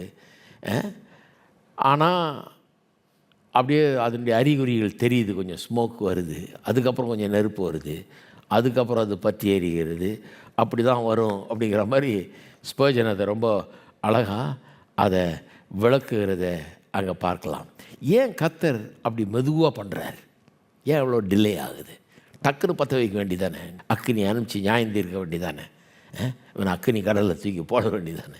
எதுக்கு அவ்வளோ ஸ்லோவாக மொல்லமாக வெயிட் பண்ணி பண்ணணும் அப்படின்றதுக்கு 2 காரணங்கள் வேதவசனம் சொல்லுது. ஒன்று என்னென்னா, அந்த அக்கிரமக்காரன் மனம் திரும்புவதற்கு ஒரு வாய்ப்பை தர வேணும். அதுதான் ரோமரில் படிச்சுக்கிட்டு வரோம் நாங்கள், இல்லையா? ரோமருக்கு கேட்குறவங்க டியூஸ்டே நைட் வர்றவங்களுக்கு தெரியும். உங்களுக்கு 2ஆம் அதிகாரத்தில் அதுதான் படிக்கிறோம். அதாவது சிலர் என்ன பண்ணுறாங்களாம், கர்த்தருடைய தயவு, பொறுமை, நீடிய சாந்தம் இவைகளை அலட்சியம் பண்ணுறாங்களாம். எப்படி அலட்சியம் பண்ணுறாங்களாம்? இவ்வளோ நாள் நரகமும் கிடையாது, ஒன்றும் கிடையாது, எந்த நியாய தீர்ப்பும் கிடையாது, எவ்வளோ அக்கிரமம் ஆயிரக்கணக்கான வருஷம் நடந்துகிட்டு இருக்குது, ஆனால் ஒன்றுமே பண்ணலையே. அப்போ இனிமே பண்ணுவாருங்கிறது எப்படி? இவ்வளோ நாள் பண்ணாதவர் இனிமே பண்ணுவாரா? அதனால் தைரியமாக அக்கிரமம் பண்ணலாம் அப்படின்னு சிலர் முடிவு பண்ணிட்டாங்க. ஏன்னா நியாய தீர்ப்பே நடக்காது, இவ்வளோ நாள் நடக்காது, இனிமேல் நடக்குமான்னு. அப்போ சொல்கிறார் பவுல், நீ அலட்சியம் பண்ணுறியா கடவுளுடைய தயவையும் நீடிய பொறுமையும் சாந்தத்தையும்? ஏன் தெரியுமா தயவோடு நீடிய பொறுமையோடு சாந்தத்தோடு இருக்கிறாரு? ஏன்னா மனம் திரும்புதலுக்கு ஏதுவாக அவருடைய தயவு உன்னை நடத்த வேணும் என்று அவர் அப்படி இருக்கிறார். ஏன் தயவு காட்டுறார் உனக்கு? பாவி கூட ஏன் தயவு காட்டுறாரு? பாவி கூட ஏன் இன்றைக்கி நல்லா இருக்கிறான்? ஏன்னா எப்படியாவது அந்த பாவி கூட ஒரு நாள் உணர வேண்டும், கர்த்தர் நல்லவர், அவனை நேசிக்கிறாரு, அவனை அழிக்க அவருக்கு விருப்பம் இல்லை, காத்துக்கிட்டு இருக்கிறாரு, மனம் திரும்புவதற்காக காத்துக்கிட்டு இருக்கிறாருன்றதை உணர்ந்து கர்த்தரிடத்தில் திரும்ப வேணும்னு சொல்லி தான் அவ்வளோ பொறுமையாக இருக்கிறாராம். இது ஒரு காரணம். இதை நம்ம நிறைய படிச்சிட்டோம் ரோமரில், இல்லையா? 2வது காரணம் ஒன்று சொல்லப்படுகிறது. 2வது காரணம் என்ன? அதாவது 2வது காரணம்னா, அவனுடைய பொல்லாத கிரியைகள் முடிவடைய வேண்டும், முழுமைக்கு வர வேண்டும். So that his evil might have time to work out itself and come to full fruition. Full fruitionனா முழுமையான நிலைமைக்கு அந்த கேடுகள், அந்த பொல்லாப்புகள், அந்த பாத்திரம் நிரம்பி வழியணும். அப்போ தான் கடவுள் ஆக்ஷன் எடுப்பேன்றார். நம்ம முதல் சொட்டிலே ஆக்ஷன் எடுத்துருவோம். அவர் என்ன சொல்கிறாரு? பண்ணட்டும், பரவாயில்ல, நான் காத்திருக்கிறேன்னு சொல்லி அவர் காத்திருக்கிறார். ஏன்? இது கொஞ்சம் கஷ்டம் புரிஞ்சுக்கிறது. ஏன் அப்படி காத்திருக்கணும்? அவன் பாட்டுக்கு அக்கிரமம் பண்ணிகிட்டு இருக்கிறான், நான் காத்திருக்க போகிறேன்னு என்ன அர்த்தம்? அதுக்கு ஒரு பெரிய எக்ஸாம்பிள் பைபிள்லேயே இருக்குது. அமோரியர் அப்படின்னு ஒரு கூட்ட ஜனங்கள் இருந்தாங்க இல்லையா? அந்த அமோரியரை பற்றி வேதவாசனம் சொல்லுது. கர்த்தர் ஆபிரகாமுக்கு 15ஆம் அதிகாரத்தில் ஆதியாகமத்தில் அவனுக்கு சொல்கிறார், நடக்க போகிற காரியங்களை பற்றி சொல்கிறார். அதாவது இவனுடைய சந்ததியார் 400 வருஷம் போய் எகிப்தில் அடிமைகளாக இருப்பாங்கன்றதை சொல்கிறாரு. அதுக்கப்புறம் மிகுந்த ஆஸ்தியோடு அவர்களை வெளியே கொண்டு வருவேன்றாரு. அந்த தேசத்தை உன் சந்ததிக்கு கொடுப்பேன்றார். வெளியே வந்து அந்த தேசத்தை போய், கானான் தேசத்தை போய் சுதந்திரிப்பீர்கள் அப்படிங்கிறார். அப்போ அந்த தேசத்தை சுதந்திரிப்பேன்னு சொன்னவர் ஏன் அவர்கள் உடனே சுதந்திரிக்க முடியாது பண்ணல? ஆபிரகாம் காலத்திலே சுதந்திரிக்க முடியாது பண்ணல. என்ன சொல்கிறாரு? 400 வருஷத்துக்கு பிறகு இது நடக்க போகுதுன்றார். ஏன் அவ்வளோ வருஷத்துக்கு பிறகு அது நடக்கணும்? 15ஆம் அதிகாரம் ஆதியாகமம் 16ஆம் வசனம் சொல்லுது, 4ஆம் தலைமுறையிலே அவர்கள் இவ்விடத்துக்கு திரும்ப வருவார்கள். கானான் தேசத்துக்கு எப்போ திரும்ப வருவாங்களாம்? எகிப்துக்கு போனாங்க எல்லாரும் யோசேப்பின் காலத்தில். எப்போ திரும்ப வருவாங்க, சுதந்திரிக்க போகிறாங்கன்ற 4ஆம் தலைமுறையில் இவ்விடத்துக்கு திரும்ப வருவார்கள். ஏனென்றால், ஏன் காரணம் சொல்கிறார், எமோரியருடைய அக்கிரமம் இன்னும் நிறைவாகவில்லை. அவங்க அக்கிரமம் நிறைவாகிற வரைக்கும் வெயிட் பண்ணுறார். எவ்வளோ அக்கிரமம் செய்ய முடியுமோ அவ்வளோ செய்யிட்டோங்க. அப்புறம் தண்டிக்கும் போது வாயை பேச முடியாது. சிலர் இன்றைக்கி நியாய தீர்ப்பை பற்றி பல விதமாக பேசுகிறாங்க. நரகம், அது என்னையா நரகம்? உண்மையான நல்ல தெய்வமாக இருந்தால் அவர் நரகத்துக்கு அனுப்புவாரையாவது அப்படி அனுப்பலாமா? ஆனால் நான் சொல்கிறேன், அது நடக்கிற அந்த நாளில் ஒரு ஆள் கூட வாயை திறக்க முடியாது. அதனால தான் அவ்வளோ காத்துட்ருக்கிறார். எவ்வளோ சான்ஸ் கொடுக்கணுமோ அவ்வளோ சான்ஸ் கொடுத்து, எவ்வளோ வாய்ப்புகள் கொடுக்கணுமோ அவ்வளோ கொடுத்து, சொந்த குமாரனை அனுப்பி சிலுவையில் மரிக்க செய்து, பாவத்தையும் சாபத்தையும் சுமக்க செய்து, இவ்வளவெல்லாம் பண்ணி, சுவிசேஷத்தை உலகம் முழுக்க அனுப்பி, இந்த நற்செய்தியை கேட்கும்படியாக செஞ்சு, ஆவியானவரை கொண்டு கிரியை செய்து எல்லாம் பண்ணிவிட்டு அப்படியே மனம் திரும்பலன்னா அப்புறம் வாயே திறக்க முடியாது. இவ்வளோ காலம் காத்திருந்த பிறகு அந்த நியாய தீர்ப்பு வரும்போது ஒரு ஆள் கூட வாயை திறந்து இது நியாயமா அப்படின்னு கேட்க வாயே வராது அன்னைக்கு. ஏன்னா அவர் அதை பண்ணும்போது அது நியாயமாகத்தான் இருக்கும். எமோருடைய அக்கிரமம் இன்னும் நிறைவாகவில்லை. அதனால தான் 4 தலைமுறைக்கு அப்புறம் போங்கன்றார். அங்கே போவாங்க அவங்கன்றார். ஏன்? அந்த எமோரியர், அந்த கானானியர் பாருங்கள், அந்த கானானிய தேசத்தை அவங்க தான் கூட இந்த கானானியரை பற்றி போய் வாசித்து பாருங்களேன். ஏதாவது என்சைக்ளோபீடியா மாதிரி இதில் வாசித்து பாருங்கள். அவங்கள மாதிரி ஒரு பொல்லாத ஜனங்களை வாசிக்க நீங்கள் கேட்டிருக்கவே மாட்டீங்க. அவங்கள ஏன் அங்கேருந்து துரத்தினாருன்றதுக்கு நீங்கள் அதை வாசித்தீங்கனால நல்ல காலம் துரத்தினார் இருப்பீங்களே அப்படிம்பீங்க. அவ்வளோ மோசமான ஆளுங்க அவங்க. ஆனால் அவன் அங்கே இருக்க விடுறாரு. ஏன் இருக்க விடுறாருன்னு இன்னொரு இடத்துல சொல்கிறாரு. அவன் தான் வீடு கட்டினான், அவன் தான் கிணறுனா, அவன் தான் தோட்டத்தை நட்டான், விவசாயம் பண்ணான், எல்லாம் பண்ணான், பாலும் தேனும் ஓடுற தேசத்தில் அவன் தான் உட்காந்துட்டு எல்லாத்தையும் அனுபவிச்சுட்டு இருக்கிறான். அவனை அனுபவிக்க விடுறாரு கர்த்தர். ஏன் அதுக்கு சொல்கிறாரு, இல்லைன்னா இங்கே சிங்கம் புலி கரடியெல்லாம் வந்து காடாயிடுவது, உனக்காக ரெடி பண்ணி வச்சிட்டு இருக்கேன், இதை இவன்டெல்லாம் டெவலப் பண்ணி வைக்கிட்டான், அப்புறம் வந்து உனக்கு அதை தர்றேன், துன்மார்க்கனுடைய ஆஸ்தியை எடுத்து நீதிமானுக்கு கொடுக்க போகிறேன். இந்த மாதிரி பல முறை நடந்திருக்குது பாருங்கள். கர்த்தர் அவர் என்ன செய்கிறாருன்னு அவருக்கு தெரியும், நம்மளுக்கு தான் புரிய மாட்டேங்குது. 4 தலைமுறை முடிச்சு போட பிறகு வருவீங்கன்றார். ஏன்னா அவனுடைய அக்கிரமம் அப்போ நிறைவாக இருக்கும். அவன் அந்த டைரெக்ஷனில் தான் போவான், திருந்த மாட்டான், போக போக அக்கிரமம் பண்ணிட்டே தான் போவான். அவனுக்கு எவ்வளோ வாய்ப்பு கொடுக்குமோ கொடுக்க போகிறேன், அவனுடைய அக்கிரமம் நிறைவாகட்டும், அப்புறம் அவனை எஜெக்ட் பண்ணுவேன், வெளியே தூக்கி எறிவேன். அப்போ அவனை விரட்டி அடிக்கிறது சரியான வேலை அப்படின்றாரு. அப்போ எப்பேற்பட்ட ஒரு கர்த்தர் பாருங்கள். அவனுடைய அக்கிரமம் நிறைவாகிறதுக்கு அவர் காத்துட்ருக்கிறாரு. யாத்திராமம் 9ஆம் அதிகாரத்தில் அதை பற்றி இன்னும் சொல்லியிருக்கு பாருங்கள். யாத்திராமம் 9ஆம் அதிகாரம் 16ஆம் வசனம் பாருங்கள். அது ரோமர் 9:17 அது ரெஃபர் பண்ணப்படுகிறது. என்னுடைய வல்லமை உன்னிடத்தில் காண்பிக்கும்படியாகவும் என் நாமம் பூமியில் எங்கும் பிரஸ்தாபமாகும்படியாகவும் உன்னை நியமிப்பேன். இது பார்வோனை பற்றியது. இது பார்வோனை பற்றியது. ஒரு எக்ஸாம்பிள் வந்து அமோரியர் அந்த தேசத்தில் இருக்கிறாங்க. 4 தலைமுறைக்கு பிறகு ஆபிரகாமின் பிள்ளைகள் வந்து அதை ஆக்கிபை பண்ணுவாங்கன்றாரு. ஏன்னா அவளுடைய அக்கிரமம் இன்னும் நிறைவாகலைன்றாரு. இன்னொரு எக்ஸாம்பிள் வந்து பார்வோன்னு அந்த முதல் தடவை வாதையை அனுப்பினப்பவே ஜனங்களை போன்னு சொல்லியிருக்கலாம். 10 முறை இதயத்தை கடினப்படுத்தி கொள்கிறான். கடைசியில் எல்லா தலைச்சன் பிள்ளைகளும் சாகுது, அவன் பிள்ளையே சாகுதுன்றாங்க. அதெல்லாம் போன பிறகு தான் அவனுக்கு அறிவே உண்டாகிறது. அதுக்கப்புறம் தான் போக விடுறான். அது கூட வேண்டா வெறுப்பாக தான் போக விடுறான். அவனை பற்றி இங்கே சொல்லப்பட்டிருக்கு பாருங்கள். என்னுடைய வல்லமையை உன்னிடத்தில் காண்பிக்கும்படியாகவும் என் நாமம் பூமியிலெங்கும் பிரஸ்தாபமாகும்படியாகவும் உன்னை நிலைநிறுத்தினேன். உன்னை எஸ்டாப்ளிஷ் பண்ணதே நான் தான்றாரு. சூப்பர் பவராக எகிப்து தேசத்தை கொடுத்து உனக்கு அதில் ராஜாவாக்கி உன்னை இவ்வளோ பெரிய உலகத்திலே நம்பர் 1 பவராக உன்னை உருவாக்குனதே நான் தான். ஏன்னா நீ எவ்வளோ பொல்லாதவன் எனக்கு தெரியும். நீ பொல்லாதவனாக தான் இருப்ப, திருந்த மாட்டேன்னு தெரியும். ஆனால் உன்னுடைய திருந்தாத உன்னுடைய குணத்தை வச்சு, உன் கடின உள்ளத்தை வச்சு விடமாட்டேன்னு சொல்லி 10 முறை வாதை அனுப்பிச்சாலும் விடமாட்டேன்னு சொல்கிற ஆளை அவனை வச்சு தான் என்னுடைய வல்லமையை முழுமையாக காட்ட முடியும். அதனாலேயே உன்னை நிலைநிறுத்தினேன்றார். என்ன மாதிரி வசனம் பாருங்கள். அப்போ கர்த்தர் அப்போ பார்வோன் மாதிரி சில ஆளுகளை நிலைநிறுத்துகிறார், எஸ்டாப்ளிஷ் பண்ணுறார் இந்த பூமியில் அவங்கள. நீங்கள் அவரை எஸ்டாப்ளிஷ் பண்ணுறதை பார்த்து நீங்கள் பயந்துடக்கூடாது. ஐயோ, கடவுள் இருந்தால் அப்படி நடக்குமா? நியாயமான கடவுள் இருந்தால் இந்த மாதிரி ஆளெல்லாம் எஸ்டாப்ளிஷ் பண்ண விடுவாங்களா? கடவுளான முளையிலேயே கிள்ளி எறியணுமே. இவனை அவர் தான் எஸ்டாப்ளிஷ் பண்ணிகிட்டு இருக்கிறார். ஏன்னா அவனை கொண்டு தான் தன்னுடைய பலத்தை முழுமையாக காட்ட முடியும். அவன் எவ்வளோ டஃப்பாக இருக்கிறானோ, எவ்வளோ இப்போ விரோதியாக கடவுளுக்கு விரோதியாக இருக்கிறானோ அவ்வளோக்கு அவ்வளோ இவருக்கு நல்லது. ஏன்னா அவ்வளவுக்கு அவ்வளவு அவருடைய மகிமையை அவர் வெளிப்படுத்தலாம். அப்போ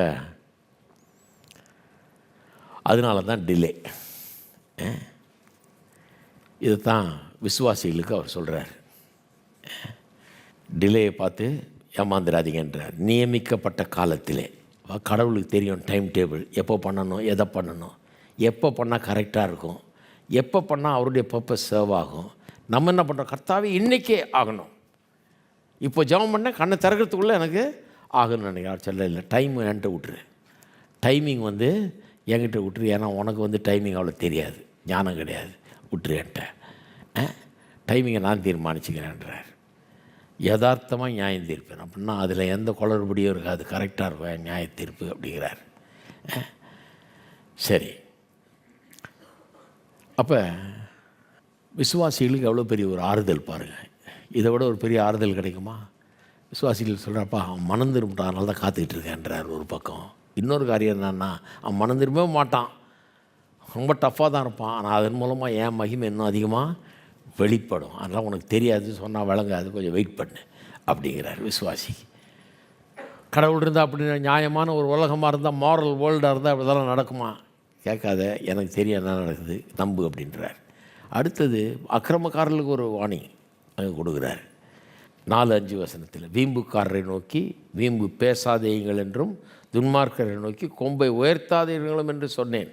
கர்த்தர் சொல்கிறார், உங்கள் கொம்பை உயரமாய் உயர்த்தாதிருங்கள், இருமாப்புள்ள கழுத்துள்ளவர்களை பேசாதிருங்கள் அப்படிங்கிறாரு. கொம்பை உயர்த்தாதிருங்கள். கொம்பை உயர்த்துறது, கொம்பு பெலனுக்கு சமானமாக இருக்கிறது. வீம்பு பேசுகிறவங்கள பார்த்து சொல்கிறாரு, கொம்பை உயர்த்தாதீங்க, இருமாப்புள்ள கழுத்துள்ளவர்களை பேசாதிருங்கள் அப்படிங்கிறார். ஏன்னா அது யார் அப்படிப்பட்ட ஆள்? கடவுளையே சவால் கொடுக்குறவன், கடவுளுக்கு நேராக கையை நீட்டி கடவுள் என்ன பண்ண முடியும் அப்படின்னு பேசுகிறவன். அவனை பார்த்து சொல்கிறாரு, அந்த வேலை வச்சுக்காத. ஏன்னா அப்படி பண்ணும்போது கண்டிப்பாக உனக்கு தோல்வி அங்கே உண்டாகும். இதை வச்சு அடுத்தது 6-8 வரைக்கும் சங்கீதக்காரன் ஒரு பிரசங்கம் பண்ணுறான். கர்த்தர் இதை பேசிட்டார். இப்போ அவன் பேசுகிறான் பாருங்கள், கிழக்கிலும் மேற்கிலும் வனாந்திர திசையிலும் இருந்து ஜெயம் வராது, தேவனே நியாயம்பதி. இப்போ கிழக்கிலும் மேற்கிலும் வனாந்திர திசையிலும் இங்கே இருக்குது. இன்னொரு டிரான்ஸ்லேஷன் சொல்லுது, கிழக்கிலும் மேற்கிலும் சவுத்துலேருந்தும் வராதுன்னு, தெற்குலேருந்தும் வராது. எங்கேருந்து வரும்? நார்த்துலேருந்து வரும், மேலேருந்து வரும். இங்கேயும் பாருங்கள், இவன் எடுத்து அதை பிரசங்கம் பண்ணுறான். கடவுள் என்ன சொல்கிறாருன்னு எடுத்து அதை வச்சு இவன் ஒரு சின்ன ஒரு பிரசங்கம் அதை வச்சு சொல்கிறான். அறிவுரை என்ன சொல்கிறான்? ஜனங்களே கவனிங்க, கிழக்கு மேற்கு இங்கே இந்த பக்கம் இங்கே பார்க்குறத விட்டுட்டு கர்த்தரை நோக்கி பாருங்கள். உங்களுடைய வாழ்க்கையில் உங்கள் ப்ரமோஷன், உங்களுடைய வாழ்க்கைக்கான ஆசீர்வாதங்கள், உங்களுக்கு தேவையான எல்லாம் எங்கேருந்து வரும்? அங்கெங்கேருந்து இல்லை, அவரிடத்திலிருந்து வரும். கர்த்தரை நம்ப கற்றுக்குங்கன்றான். தேவனே நியாயாதிபதி, ஒருவனை தாழ்த்தி ஒருவனை உயர்த்துகிறார். இப்போ என்ன மாதிரி ஒரு ப்ரீச்சிங் அங்கேருந்து பண்ணுறான் பாருங்கள். கடவுள் நியாயாதிபதி, ஒருத்தரை தாழ்த்தி ஒருத்தர் உங்களை உயர்த்தணுமா, நீங்கள் உயரணுமா வாழ்க்கையில், இவன் உயர்த்துவானா அவன் உயர்த்துவானான்னு பார்க்காதீங்க, கர்த்தரை நோக்கி பாருங்கள், கர்த்தர் உங்களை உயர்த்துவார். வாழ்க்கையில் உயர்வு அங்கிருந்து வரும். மனுஷரை நம்புனீங்கன்னா கடைசியில் கசப்பு தான் உண்டாகும். அவன் எனக்கு செய்யலை, இவன் உயரத்தில், இவன் என்னை கை விட்டுட்டான், அவன் செய்யாமல் விட்டுட்டான், இவன் ஏமாற்றிட்டான், அப்படி தான் சொல்லணும். கர்த்தரை நம்புங்க, கர்த்தர் ஒரு நாளும் உங்களை ஏமாற்ற மாட்டார். அங்கிருந்து தான் வருது ஜெயம். தேவனின் நியாயாதிபதி ஒருவரை தாழ்த்தி ஒருவரை உயர்த்துகிறார். அவருடைய நியாய தீர்ப்பு யதார்த்தமாக இருக்கும், கரெக்டாக இருக்கும், சரியான டைமில் நடக்கும், கரெக்டாக செய்வார் அவர். அதை நம்பு அப்படின்ற. எத்தனை பேர் நம்புறீங்க? அப்போ எத்தனை பேர் அங்கேயும் இங்கேயும் பார்க்குறத விட்டு கர்த்தரை பார்க்க போகிறீங்க? நம்முடைய சோர்ஸ் வந்து கர்த்தர், நம்முடைய ஆதாரம் கர்த்தர். இந்த உலகத்தில் எதுவுமே நம்முடைய ஆதாரம் இல்லை. வேலை இருக்குது, ரொம்ப சந்தோஷம். ஆனால் வேலை இருக்கிறதுனால தான் சாப்பிட்றேன்னு நினச்சிக்கூடாது. கர்த்தர் இருக்கிறதுனால தான் சாப்பிட்டுட்டு இருக்கிறோம் இல்லையா? ஏன்னா வேலை இருந்தால் போதாது, வேலை செய்கிறதுக்கு புத்தி வேணுமே, வேலை செய்கிறதுக்கு ஞானம் வேணுமே, அதுக்கு ஒரு உடம்பு வேணுமே, உயிர் வேணுமே, கை கால் வேணுமே, அதுக்கு சில திறமைகள் வேணுமே. இதெல்லாம் எங்கேருந்து வருதுங்க? வெறும் வேலை இருந்ததுனால நீங்கள் சாப்பிட முடியாது. கடவுள் இருக்கிறதுனால, கடவுளுடைய தயவு இருக்கிறதுனால, கடவுளுடைய கிருபை இருக்கிறதுனால தான் நம்ம சாப்பிட்றோம் ஒழிய வேலையை நான் தப்பாக சொல்லலை. இதெல்லாம் பார்க்குறது கர்த்தரை பாருங்கன்ற. கர்த்தர் இருக்கிறதுனால தான் வேலையே இருக்குது, கர்த்தர் இருக்கிறதுனால தான் வேலையே செய்ய முடியுது. உயர்வு கர்த்தரிடத்திலிருந்து வருகிறது, உயர்த்துகிறவர் அவர். எல்லோரும் ஜெபம் பண்ணுவோம், எல்லாம் அன்றைக்கி ஒரு தீர்மானத்தை எடுப்போம். கர்த்தாவே, நான் அங்கேயும் இங்கேயும் பார்க்கறது நிறுத்திட்டு உம்மை நோக்கி பார்க்க போகிறேன். நீ சரியான நியாயாதிபதி. இந்த உலகத்தை நம்பி நான் ஏமாறப் போகிறதில்லை, எவரையும் எதிர்பார்க்கிறதில்லை, எங்கிருந்தும் இல்லை. உம்மிடத்திலிருந்து எனக்கு உயர்வு வருகிறது. உயர்வை தருகிறவர் நீர். நீ கீழாயிராமல் மேலாக மாத்திரம் இருப்ப, வாளாயிராமல் தலையாக மாத்திரம் இருப்ப என்று சொன்னவரே, ஓ அப்படி ஆக்குகிறபடியாக உமக்கு ஸ்தோத்திரம். வாழ வைக்கிறவர் நீர், வாழ்வை தருகிறவர் நீர், நியாயத்தை செய்கிறவர் நீர். அநியாயத்தின் மத்தியில், அநியாய உலகத்தில் நான் வாழ்ந்து கொண்டிருந்தாலும் எனக்கு நியாயத்தை செய்கிற நல்ல தேவனாய் நீர் இருக்கிறபடியால் உமக்கு ஸ்தோத்திரம். ஓ யதார்த்தமாய் நியாயந்தீர்க்கிறவர் நீர், சரியாய் நியாயந்தீர்க்கிறவர். சரியான நேரத்தில், சரியான விதத்தில் என்னுடைய வாழ்க்கையில் எல்லாவற்றையும் நீர் செய்து தருகிறபடியால் உமக்கு ஸ்தோத்திரம். வாய்க்க பண்ணுகிறபடியால் உமக்கு ஸ்தோத்திரம். காரியங்களை சாத்தியமாக்குகிறபடியால் உமக்கு ஸ்தோத்திரம். நடத்துகிறபடியால் உமக்கு ஸ்தோத்திரம். உடைய ஞானத்துக்காக ஸ்தோத்திரம், உடைய கிருபைக்காக உமக்கு ஸ்தோத்திரம், உடைய பலத்துக்காக உமக்கு ஸ்தோத்திரம், நீர் கொடுத்த சுகத்துக்காக ஸ்தோத்திரம். உமக்காக உழைக்க, ஜீவிக்க, காரியங்களை செய்ய எனக்கு நீர் கொடுத்த எல்லா ஆதாரங்களுக்காக உமக்கு ஸ்தோத்திரம் கர்த்தாவே. எல்லாவற்றையும் நான் உம்மிடத்திலிருந்து பெற்றேன். நான் உண்டாக்கினது ஒன்றுமே கிடையாது. நீர் எனக்கு எல்லாவற்றையும் தந்திருக்கிறீர். திறமையை தந்திருக்கிறீர், தரிசனத்தை தந்திருக்கிறீர், நோக்கத்தை தந்திருக்கிறீர், ஆற்றலை தந்திருக்கிறீர், அறிவை தந்திருக்கிறீர், ஞானத்தை தந்திருக்கிறீர், விவேகத்தை தந்திருக்கிறீர். எல்லாத்தையும் நீர் கொடுக்கிறவர். நீரே மகிமைப்படுவீராக. கர்த்தரிடத்திலிருந்து வருகிறது உயர்வு என்பதை இயேசுவின் நாமத்திலே இன்றைக்கு நான் அறிவிக்கிறேன். ஓ உமக்கு ஸ்தோத்திரம் கர்த்தாவே, ஸ்தோத்திரம் ஸ்தோத்திரம் ஸ்தோத்திரம் கர்த்தாவே. உம்மிடத்திலிருந்து வருகிற இந்த உயர்வுக்காக உமக்கு ஸ்தோத்திரம். உம்மிடத்திலிருந்து வருகிற உயர்வு ஸ்தோத்திரம். இன்றைக்கு ஒருவேளை தாழ்ந்த நிலையில் இருந்தாலும் நாளைக்கு என்னை உயர்ந்த நிலைக்கு கொண்டு வரக்கூடியவர் நீர். நான் என்னை தாழ்த்துகிற கர்த்தாவே, உம்மால் இல்லாமல் வேற ஒன்று என்னால் செய்ய முடியாது, என்னால் ஒன்று செய்ய முடியாது. என்னை பலப்படுத்துகிற கிறிஸ்துவினாலே எல்லாவற்றையும் செய்ய எனக்கு பலன் உண்டு. எனக்குள்ளே இருக்கிற கிறிஸ்துவினாலே என்னால் எல்லாம் முடியும். எனக்குள்ளே இருக்கிற கிறிஸ்து எனக்கு ஜெயத்தை தருவார். ஜெயம் கர்த்தரிடத்திலிருந்து வருகிறது. ஓ உமக்கு ஸ்தோத்திரம் ஸ்தோத்திரம் ஸ்தோத்திரம் கர்த்தாவே. உம்மிடத்திலிருந்து வருகிற ஜெயத்துக்காக உமக்கு ஸ்தோத்திரம், ஜெயத்துக்காக உமக்கு ஸ்தோத்திரம் கர்த்தாவே. ஸ்தோத்திரம் ஸ்தோத்திரம் ஸ்தோத்திரம் கர்த்தாவே. அப்போ ஒரு சின்ன பிரசங்கம் பண்ணுறான். அடுத்து சொல்கிறான், கலங்கி பொங்குகிற மதுபானத்தினால் நிறைந்த பாத்திரம் கர்த்தருடைய கையில் இருக்கிறது. இப்போ நியாய தீர்ப்பை பற்றி பேசுகிறான்.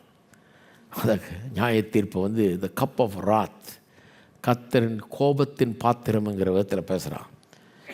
கர்த்தருடைய கையில் இருக்குது, அதிலிருந்து பார்க்கிறார்.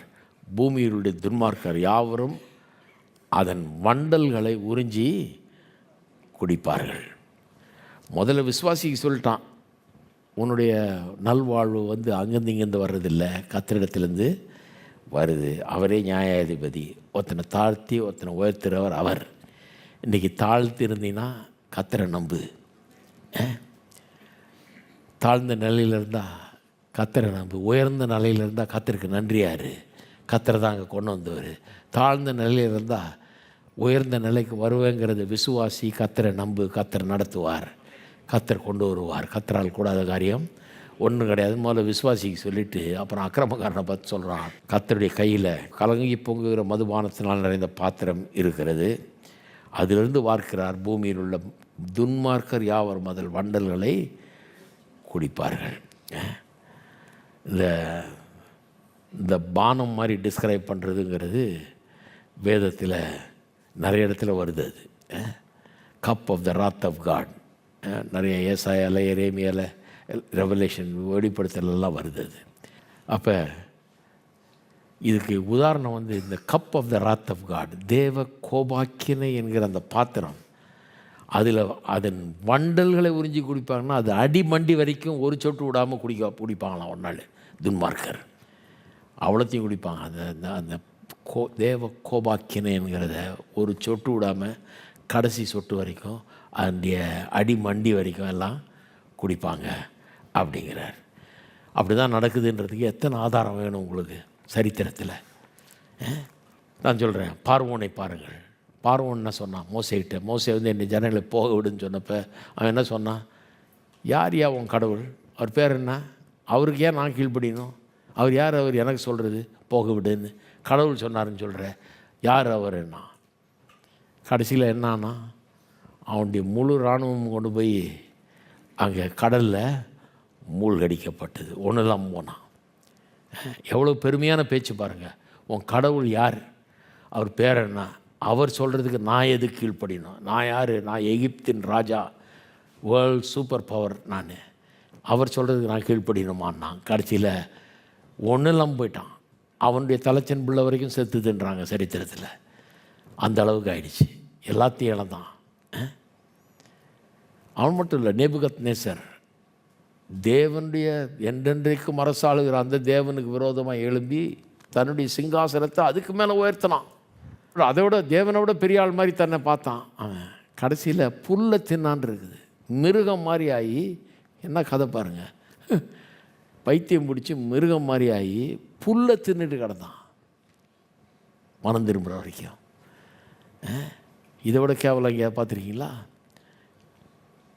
மேட்டிமை உள்ளவர்களை கர்த்தர் தாழ்த்துகிறார் என்பதற்கு இதெல்லாம் ஒரு உதாரணம். ஏரோது ராஜா, யூதர்களின் ராஜாவாகிய ஏரோது ராஜா ஒரு தடவை பேசினான் பாருங்கள். பேசினோடனே அவனுக்கு ரசிகர்கள் இருந்தாங்க. தமிழ்நாட்டு ஆளுங்களாக இருப்பாங்கன்னு நினைக்கிறேன். அவங்க உடனே அப்பா இது மனுஷனுடைய சத்தம் அல்ல, கடவுளுடைய பேச்சு, இது கடவுளே பேசினா மாதிரி இருந்ததுன்னாங்க. இவனுக்கு அது ரொம்ப பிடிச்சி போச்சு. இவன் தன்னை கடவுள்னே நினைக்க ஆரம்பித்தான். எல்லாரும் போட்டி புகழ இவனை தெய்வம்னு சொல்ல இவனும் தெய்வம்னு நினச்சிக்கிட்டு தேவனே பேசின மாதிரி இருக்குதுன்னு நினச்சிட்டு கடைசியில் அவனை புழுக்கள் தீண்டதுன்னு வாசிக்கிறோம் பைபிளில். எப்படி போகுது பாருங்கள் கதை. அது மட்டும் இல்லை, அடால்ஃப் ஹிட்லர் நம்ம காலத்துக்கு ரொம்ப சமீபம், ஒரு 80 வருஷத்துக்கு முன்னாடி ஜெர்மனி தேசத்தில் ஹிட்லருங்கிறவன் கிளம்பி ஜனங்களை என்ன பாடுபடுத்துகிறான். அவனுடைய போர்ட்ரேட் ஒன்று வரைஞ்சாங்களாம். என்ன மாதிரி போர்ட்ரேட்னா, அவன் வெள்ளை குதிரையில் சவாரி செய்கிற மாதிரி ஒரு போர்ட்ரேட் வரைந்து அதுக்கு ஒரு டைட்டில் கொடுத்துருந்தாங்களாம் பாருங்கள். என்ன title? In the beginning was the word, ஆதியிலே வார்த்தை இருந்தது அப்படின்னு டைட்டில் கொடுத்து இவன் படத்தை போட்டு வச்சுருக்காங்க. அப்படின்னா என்ன அர்த்தம்? நான் தான் அந்த வார்த்தை அப்படிங்கிற மாதிரி. அவன் அப்படியே நம்பிட்டான் பாருங்கள். நம்பி என்ன சொன்னான்னா, அந்த படத்தை பார்த்துட்டு அவ்வளோ அட்மையர் பண்ணிட்டு அவன் சொன்னான்னா, ஐ ஆம் ப்ராவிடன்ஸ். ப்ராவிடன்ஸ்னால் என்ன? டிக்ஷனரியில் அழகாக போட்டிருக்காங்க பாருங்கள். God or force that is believed to have control over our lives and the things that happen to us in a way that protect us. ப்ராவிடன்ஸ்னால் என்ன? கடவுள் அல்லது கடவுளை போன்ற ஒரு சக்தி நம்ம எல்லாரும் மீதும் ஆளுகை செய்கிற அல்லது நம்ம எல்லாரையும் கட்டுப்பாட்டுக்குள்ளே வைத்திருக்கிற ஒரு தெய்வீக சக்தி. நமக்கு என்ன நடக்கிறது என்ன நடக்க முடியும் நடக்கக்கூடாது என்றெல்லாம் தீர்மானிக்கிறது அந்த சக்தி கிட்ட தான் இருக்குது. நமக்கு என்ன நடக்கும் நடக்காதுங்கிறதெல்லாம் தீர்மானிக்கிறது அந்த சக்தி கிட்ட தான் இருக்குது. நம்ம பாதுகாக்கிறதும் அந்த சக்தி கிட்ட தான் இருக்குது. அப்படின்னா அடிப்படையில் சொல்லப்போனால் நான் தான் கடவுள், மக்களுக்கெல்லாம் நான் தான் கடவுள், அவருடைய பாதுகாப்பெல்லாம் என்கிட்ட தான் இருக்குது. நாளைக்கு அவங்களுக்கு என்ன நடக்க போகுன்றது தீர்மானிக்கிறவன் நான் தான். ஐ ஆம் ப்ராவிடன்ஸ் அப்படின்னு சொன்னான் பாருங்கள். ஆனால் எவ்வளோ கோழைத்தனமாக ஒரு துப்பாக்கி எடுத்து தண்ணியை சுட்டுக்கிட்டான். அப்படி தான் முடிவு இவன் எங்கே ப்ராவிடன்ஸு? இவனையே காப்பாற்றிக்க தெரியல, இவனுக்கே வாழ தெரியல, இவன் எப்படி மற்றவர்களுக்கெல்லாம் கடவுளாக இருக்க முடியும்? சிலர் அப்படி நினைக்கிறாங்க பாருங்கள். கொஞ்சம் அதிகாரம் கொஞ்சம் இது கிடைச்ச உடனே தங்களை பற்றி அப்படியெல்லாம் யோசிக்கிற ஒரு எண்ணம் வந்துடுது. இது மாதிரி சரித்திரத்தில் நிறைய பேர் இருந்திருக்கிறாங்க. அப்போ சங்கீதக்காரன் சொல்கிறான், இது நிச்சயமாக நடக்கும். நியாய தீர்ப்புங்கிறத ஏதோ என்றைக்கோ நடக்க போகிறது இல்லை, இன்றைக்கே நடந்துருக்குது, நிறைய இடத்துல நடந்துருக்குது. நிறைய தலைமுறையில் ஒவ்வொரு தலைமுறையிலும் நாம் பார்த்துருக்குறோம். நம்ம காலத்தில் நடந்ததை நாம் பார்த்துருக்குறோம். கண்டிப்பாக அது கடைசியில் நடக்கும் செய்யும் என்று சொல்லுகிறான். அப்போ விசுவாசிகளுக்கு ஒரு பெரிய நம்பிக்கை. என்ன நம்பிக்கை? நம்முடைய நல்வாழ்வு அங்கேருந்து இங்கேருந்து வரல, கர்த்தரிடத்திலிருந்து வருகிறது. சரியான நேரத்தில் சரியான விதத்தில் செய்கிறவர் அவர், நியாயம் தீர்க்கிறவர் அவர். அது மட்டும் இல்லை, துன்மார்க்கனை பற்றி நீ கவலைப்படாதன்றார். கண்டிப்பாக அவன் அழிஞ்சு போவான். இப்படியே போனான்னா துன்மார்க்கனாகவே இருந்தால் அழிஞ்சு போவான்.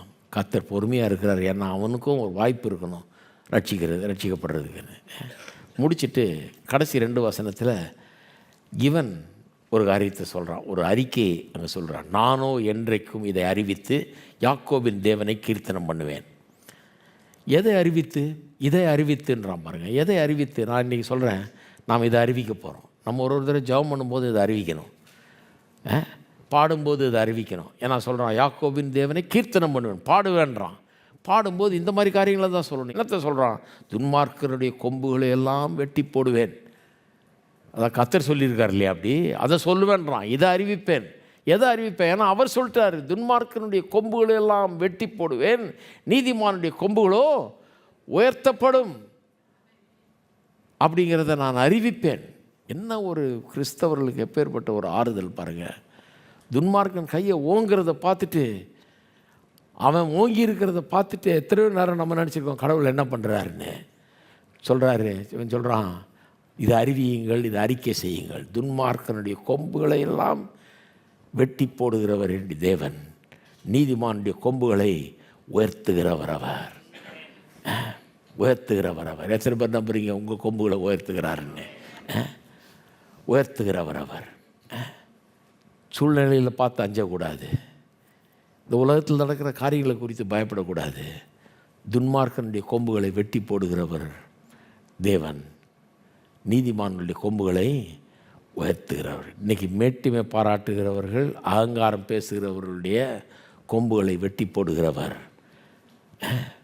இன்றைக்கி பவர்லெஸ் மாதிரி தெரிகிறவங்க, ஒன்றும் முடியாதுன்ற மாதிரி பயந்துட்டுருக்க உள்ள கொம்புகளை உயர்த்துகிறவர் அவர். எத்தனை பேர் நம்புறீங்க? நம்ம எல்லோரும் கர்த்தரை ஸ்தோத்திரிப்போம். கர்த்தாவே உமக்கு ஸ்தோத்திரம், ஸ்தோத்திரம் தேவனே உமக்கு ஸ்தோத்திரம். இந்த பெரிய நம்பிக்கைகளுக்கு தந்திருக்கிறீர். இதை நாங்கள் அறிக்கை செய்கிறோம். துன்மார்க்கருடைய கொம்புகளை வெட்டி போடுகிறவர், நீதிமானுடைய கொம்புகளை உயர்த்துகிறவர். ஓ, எங்களை உயர்த்துகிற தேவன் நீர், எங்களை உயர்த்துகிறவர். எங்களுக்கு எதிராக எழுதுகிற ஆயுதங்கள் ஒன்றும் வாய்க்காமற் போகும் என்று சொல்லி இருக்கிறீர். நீர் எங்களை உயர்த்துகிறவர், எங்களை உயர்த்துகிறவர். எங்களை அச்சுறுத்துகிற, எங்களை அச்சத்துக்குள்ளாக்குற அத்தனை சூழ்நிலைகளையும் அத்தனை எதிர்ப்புகளையும் எல்லாவற்றையும் ஒன்றுமில்லாமல் ஆக்குகிறவர், எங்களை உயர்த்துகிறவர், எங்களை மகிமைப்படுத்துகிறவர், எங்களை காக்கிறவர். ஓ உமக்கு ஸ்தோத்திரகத்தாவே, உம்மை துதிக்கிறோம், உம்மை ஸ்தோத்தரிக்கிறோம். நீர் நல்லவர், வல்லவர், போதுமானவர். எங்கள் தேவன் புதமானவராய் நீர் இருக்கிறபடியால் உமக்கு ஸ்தோத்திரம், ஸ்தோத்திரம், ஸ்தோத்திரகத்தாவே, ஸ்தோத்திரம், ஸ்தோத்திரம். துன்மார்க்கரை பற்றி நாங்கள் அஞ்சுவதில்லை, பயப்படுவதில்லை, ஆதங்கப்படுவதில்லை. ஓ உம்மை நம்பி இருக்கிறோம். எங்களுடைய உயர்வு உம்மிடத்திலிருந்து வருகிறது, உம்மிடத்திலிருந்து வருகிறது. தாழ்ந்தவனை உயர்த்துகிறவர் நீர், உயர்ந்தவனை தாழ்த்துகிறவர் நீர். இன்றைக்கு உயர்ந்திருக்கிறவர்கள் நாளைக்கு தாழ்ந்திருக்கிறார்கள். ஏனென்றால் உம்முடைய கையில் இருக்கிறது. யதார்த்தமாய் நியாயந்திருக்கிறவர் நீர். இந்த உலகத்தில் இன்றைக்கும் நீர் ஆளுகிறபடியாக உமக்கு ஸ்தோத்திரம். ஓ உமக்கு ஸ்தோத்திரம், ஸ்தோத்திரம், ஸ்தோத்திரம். உடைய யதார்த்தமான நியாய தீர்ப்புகளை எங்கள் வாழ்க்கையில் நாங்கள் காண்கிறபடியாக உமக்கு ஸ்தோத்திரம் செலுத்துகிறோம். எங்கள் தேவன் பெரியவர், எங்கள் கம்புகளை உயர்த்துகிறவர். துதிக்கிறவங்க தாவே உமக்கு ஸ்தோத்திரம், ஸ்தோத்திரம், ஸ்தோத்திரம், ஸ்தோத்திரங்க தாவே உமக்கு ஸ்தோத்திரம். இதை நாம் அறிக்கை செய்கிறோம். இதுதான் நம்முடைய அறிக்கை. இதைத்தான் பாடணும். நம்முடைய வெற்றியை பாடணும். துன்மார்க்கனுடைய தோல்வி நம்முடைய வெற்றி. இதுதான் நம்முடைய பாடல். இதை வச்சு அழுதுகிட்டு இருக்கக்கூடாது. கெட்டவன்லாம் நல்லா இருக்கான், நல்லவன்லாம் கஷ்டப்படுறான். நிறைய கிறிஸ்தவர்கள் அப்படிப்பட்ட கிறிஸ்தவங்களாக இருக்கிறாங்க. நல்லவனுக்கு காலம் இல்லையா? இது நல்லவன்லாம் கஷ்டப்பட வேண்டியதுதான், கெட்டவன்லாம் ஓஹோன்னு இருக்கிறான். கிறிஸ்தவம் அப்படி பேசக்கூடாது. கிறிஸ்தவம் அப்படி பேசலாம். இதுதான் நம்முடைய பாட்டு, இதுதான் நம்முடைய அறிக்கை, இதுதான் நம்முடைய பாடல், இதுதான் நம்முடைய கொண்டாட்டம். துன்மார்க்கனுடைய கொம்புகளை வெட்டி போடுகிறவர் தேவன், நீதிமானுடைய கொம்புகளை உயர்த்துகிறவர் தேவன். நாம் ஆசீர்வதிக்கப்பட்டவர்கள், கர்த்தரால் தெரிந்து கொள்ளப்பட்டவர்கள். ஆமென். பயப்படுறது அவன் தான் பயப்படணும், நம்ம பயப்பட வேண்டியதில்லை. சரி, இன்னொரு காரியத்தை நம்ம அறிக்கை செய்யணும். அது இங்கே மறைஞ்சிருக்குது, அவ்வளோ ஓப்பனாக இல்லைங்க, மறைஞ்சிருக்குது. என்னது அது? 8ஆம் வசனத்தை சொல்கிறான் இல்லையா? கலங்கி பொங்குகிற மதுபானம் நிறைந்த பாத்திரம் கர்த்தருடைய கையில் இருக்கிறது. ராத், த கப் ஆஃப் ராத், தேவ கோபாக்கினேன் அந்த பாத்திரத்தை பற்றி சொல்லியிருக்குது இல்லையா? அந்த தேவ கோபாக்கினேன் பாத்திரம் பயங்கரமான பாத்திரம் பாருங்கள். தேவ கோபாக்கினைங்கிறது, இதை அருந்துவார்களாம் துன்மார்க்கர். ஒரு சொட்டு விடாமல் எல்லாத்தையும் அருந்தி ஆகணும், அந்த மாதிரி அருந்துவாங்க. ஆனால் அவர்களுக்கு ஒரு நல்ல செய்தியை சொல்ல விரும்புகிறேன். துன்மார்க்கத்தில் வாழுகிறவர்களுக்கு ஒரு நல்ல செய்தி. ஏன்னா நான் சொல்லுகிறேன், சுவிசேஷம், கிறிஸ்துவின் சுவிசேஷம்னு சொல்லுது, நீங்கள் அதை அருந்த தேவையில்லை, அதிலிருந்து தப்பிக்கலாம். அதிலிருந்து முற்றிலுமாக இன்றைக்கே தப்பிக்கலாம். எப்படி தப்பிக்கிறது? ஆண்டவராக இயேசுவின் பேரில் நம்பிக்கையை வையுங்க. அந்த துன்மார்க்க வாழ்க்கையிலிருந்து கர்த்தர் திருப்புவார், மனதை மாற்றுவார், உள்ளத்தை மாற்றுவார், புது வாழ்வை தருவார், ரட்சிப்பை தருவார், அதிலிருந்து விடுவிப்பார். அப்படிப்பட்ட துன்மார்க்க நிலையிலிருந்து கர்த்தர் விடுவிப்பார். எப்படி தப்பிக்கிறது? அதுக்காக தான் அவர் என்ன பண்ணார், இந்த உலகத்துக்கு வந்து இந்த துன்மார்க்கருக்கென்று கர்த்தருடைய கோபாக்கினை வைக்கப்பட்டிருந்தது பாருங்கள், அந்த பாத்திரம். அந்த பாத்திரத்தை அவர் பானம் பண்ணி இருக்கிறார். ஒரு சொட்டு விடாமல் கல்வாரி சிலுவையில் அதை அவர் அருந்தினார். அவர் எடுத்துக்கொண்டார் அதை. ஏன்? அவரை விசுவாசிக்கிற ஒவ்வொருவரும் ரட்சிப்பின் பாத்திரத்தை எடுத்துக்கொண்டு தேவனை தொழுகலாம் என்று தான் 116ஆம் சங்கீதம் சொல்லுது. ரட்சிப்பின் பாத்திரத்தை எடுத்துக்கொண்டு நாங்கள் தேவனை தொழுது கொள்வோம்னு 116:13 வாசிக்கிறோம். நம்முடைய பாத்திரம் வந்து ரட்சிப்பின் பாத்திரம். நான் சொல்கிறேன், துன்மார்க்கமாக இருக்கிறவர்கள், துன்மார்க்க நிலையில் இருக்கிறவர்கள் கூட இன்றைக்கி நம்பிக்கை கிறிஸ்தவ சபை போதிக்கிறது. ஒருவராவது கூட அந்த பாத்திரத்தில் பானம் பண்ண வேண்டிய அவசியம் இல்லை. எல்லாரும் அதிலேருந்து தப்பி வைக்கலாம். எல்லாரும் தப்ப வேணும் என்பது தான் கர்த்தருடைய வாஞ்சை. அதனால தான் பொறுமையாக இருக்கிறாரு. அதனால தான் துன்மார்க்கன் ஓஹோன்னு இருக்கிறான். இன்றைக்கும் கையால் ஆகாத ஒரு கர்த்தர் அப்படிங்கிறதுனால அல்ல. இன்றைக்கி ஏன் துன்மார்க்கன் நல்லா இருக்கிறான்? அவன் மனம் திரும்ப வேணும்னு கர்த்தர் அவனுக்கு தயவு காட்டுறார். கர்த்தருடைய தயவு. நான் சொல்கிறேன், அப்படிப்பட்டவர்கள் மனம் திரும்புகள், மனம் திரும்புகள். உங்களுடைய அந்த கோபாக்கனின் பாத்திரத்தை அவர் அருந்தி விட்டார். ஒரு சொட்டு விடாமல் அவர் குடிச்சிட்டார். தான் மேல் அதை ஏற்றுக்கொண்டார். தேவனுடைய கோபாக்கினை தன்னுடையதாக்கி கொண்டார். தேவனுடைய கிருபை, தேவனுடைய அன்பு உங்களுக்கு வந்து கிடைக்கும்படியாக. ஆமென். இப்போ நம்ம எல்லாரும் எழுந்து நிற்போம். நம்ம எல்லாரும் கரங்களை வைத்து கர்த்தரை ஸ்தோத்தரிப்போம், ஜெபிப்போம். கர்த்தர் நமக்கு கொடுத்திருந்த மாபெரும் நம்பிக்கைக்காக நம்ம கர்த்தரை ஸ்தோத்தரிப்போம், கர்த்தரை துதிப்போம். ஸ்தோத்திரங்க தாவே, கர்த்தாவே, உம்முடைய பிள்ளைகளுக்கு கொடுத்திருக்கிற அந்த நம்பிக்கைக்காக உமக்கு ஸ்தோத்திரங்க தாவே.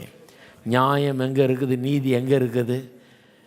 நியாயம் செய்கிறவர் எங்கே என்று எண்ணிக்கொண்டிருக்கிறவர்களுக்கு இன்றைக்கு பேசினபடியால் உமக்கு ஸ்தோத்திரம். நீர் நீதியாய் எல்லாவற்றையும் செய்கிறவர், யதார்த்தமாய் நீதி செய்கிற தேவன் நீர். ஏற்ற நேரத்தில், சரியான நேரத்தில், சரியான விதத்தில் எல்லாவற்றையும் செய்கிறவர். ஓ உமக்கு ஸ்தோத்திரம். நீதிமான்களை ஒருபோதும் மறப்பதில்லை, கைவிடுவதில்லை. எங்களுக்கு சமீபமாய் நீர் இருக்கிறபடியால் உமக்கு ஸ்தோத்திரம். எங்களோடையே நீர் இருக்கிறபடியால் உமக்கு ஸ்தோத்திரம். நீதிமான்களை உயர்த்துகிற தேவனே உம்மை துதிக்கிறோம் துதிக்கிறோம் துதிக்கிறோம் கர்த்தாவே. துதிக்கிறோம் துதிக்கிறோம் துதிக்கிறோம். இன்றைக்கு பலவிதமான அச்சுறுத்தல் மத்தியில், பலவிதமான பிரச்சனைகள் மத்தியில், துன்மார்க்கருடைய அக்கிரமங்களின் மத்தியில் வாழ்ந்து கொண்டு கஷ்டப்பட்டு கொண்டிருக்கிற மக்களுக்காக ஜெபிக்கிறோம் கர்த்தாவே. ஓ ஒருபோதும் கர்த்தர் எங்கே தூரமாகி விட்டார் என்று அவர்கள் எண்ணாதபடிக்கு சமீபமாயிருக்கிறீர் என்பதை உணரச் செய்வீராக. ஓ அவர்களுக்கு சமீபமாயிருக்கிறபடியால் உமக்கு ஸ்தோத்திரம். அவர்களோடு இருக்கிறபடியால் உமக்கு ஸ்தோத்திரம் ஸ்தோத்திரம் ஸ்தோத்திரம் ஸ்தோத்திரம். தானியேலோடு சிங்க கெபியில் இருந்தவர், சாத்ராக் மேஷாக் ஆபேத்நேகோடு அந்த அக்கினி ஜுவாலையில் இருந்தவர், எங்களோடு இந்த உலகத்திலே எல்லா கஷ்டங்கள் மத்தியில், பிரச்சனைகள் மத்தியில், போராட்டங்கள் மத்தியில், அக்கினி போன்ற சோதனைகள் மத்தியில், சிங்க கெபிகளில் நீர் எங்களோடு கூட இருக்கிறபடியால் உமக்கு ஸ்தோத்திரம். சிங்கங்களின் வாய்களை கூட கட்டி போடுகிற தேவனே உமக்கு ஸ்தோத்திரம் ஸ்தோத்திரம் கர்த்தாவே. எங்களுக்கு ஜெயத்தை தருகிறவரே உமக்கு ஸ்தோத்திரம். எங்களுடைய எதிர்காலம், எங்களுடைய நம்பிக்கை இந்த உலகத்தின் பேரில் கிடையாது, எவர் பேர்லையும் கிடையாது, உம் பேரில் நாங்கள் வைக்கிறோம் கர்த்தாவே. நீர் பெரியவர், நீர் நல்லவர், நீதி நியாயம் செய்கிறவர், அற்புதமாய் நடத்துகிறவர். நாங்கள் உம்முடைய கரத்தில் இருக்கிறோம். நீர் எங்களை ஆசீர்வதிக்கிறபடியால் உமக்கு ஸ்தோத்திரம். எங்களை நீர் உயர்த்துகிறவர். இன்றைக்கு தாழ்ந்து இருக்கிறவர்கள் கூட நாளைக்கு உயர்ந்திருக்க முடியும். உம்மை நம்பி உம்மை பற்றி கொண்டிருக்க எங்களுக்கு உதவி செய்வீராக. உயர்த்துகிற தேவன், கீழாயிராமல் மேலாக்குகிற தேவன், வாலாயிராமல் தலையாக்குகிற தேவன். ஸ்தோத்திரங்கர்த்தாவே. அது உம்முடைய கையில் இருக்கிறது, உம்முடைய வல்லமையில் இருக்கிறது. அது நீதியான நியாயத்தீர்ப்பு செய்கிற தேவன் நீர். ஸ்தோத்திரம் ஸ்தோத்திரம் ஸ்தோத்திரம். ஒருபோதும் பெருமையும் மேட்டிமையும் எங்கள் உள்ளத்தில் அனுமதிக்காதபடி கர்த்தாவே உமக்கு முன்பாக கர்த்தாவே எங்களை தாழ்த்தி எல்லாம் உம்மால் உண்டாயிருக்கிறது என்பதை உணர்ந்து உமக்கு நன்றி செலுத்தி வாழ எங்களுக்கு உதவி செய்வீராக. ஒவ்வொரு நாளும் எங்களுடைய கரங்கள் உமக்கு நேராக உயர்த்தப்பட்டிருக்கட்டும். எங்களுடைய கண்கள் உம்மை நோக்கி பார்க்கட்டும் கர்த்தாவே. எங்களுடைய நம்பிக்கை உம்மீது இருக்கட்டும் கர்த்தாவே. ஜெயம் உம்மிடத்திலிருந்து வருகிறது. ஒவ்வொரு குடும்பத்துக்கும் இன்றைக்கு ஜெயம் வரட்டும். ஒவ்வொரு நபருக்கும் இன்றைக்கு ஜெயம் வரட்டும். தூரத்திலிருந்து பார்த்து கொண்டிருக்கிறவர்களுக்கு ஜெயம் உண்டாகட்டும். இயேசுவின் நாமத்திலே, ஆவியில், ஆத்மாவில், சரீரத்தில், குடும்பத்தில், பொருளாதாரத்தில், கையின் பிரயாசத்தில் எல்லாவற்றிலும் ஜெயம் வரட்டும். இயேசுவின் நாமத்தினாலே ஜனங்கள் ஆசீர்வதிப்பீராக. ஸ்தோத்திரம். உமக்கே எல்லா கனம் மகிமை துதி ஸ்தோத்திரத்தை ஏறெடுக்கிறோம். இயேசுவின் நாமத்திலே ஜெபிக்கிறோம். ஆமென். இதை வச்சு நீங்கள் தியானித்து நீங்கள் ஜெபம் பண்ணுங்கள். இந்த வாரம் முழுக்க கர்த்தர் உங்களை ஆசீர்வதிப்பார்.